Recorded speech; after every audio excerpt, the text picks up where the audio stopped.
Look, it's a bluebird. Where? Over there, over there. Look, it's a bird. Can you see it? I can't see it. It's there, look. It's in the tree, it's in the tree. Can you see it?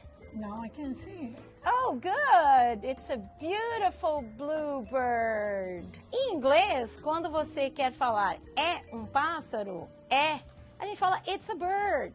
It's a bluebird. It's a beautiful bluebird. A gente fala que é um pássaro bonito e azul, só que vem antes. Inclusive, o can é muito usado no inglês todo o tempo. Can you see it? Você pode ver o pássaro? No, I can't. Or now I can see the bird. Can, sempre muito usado.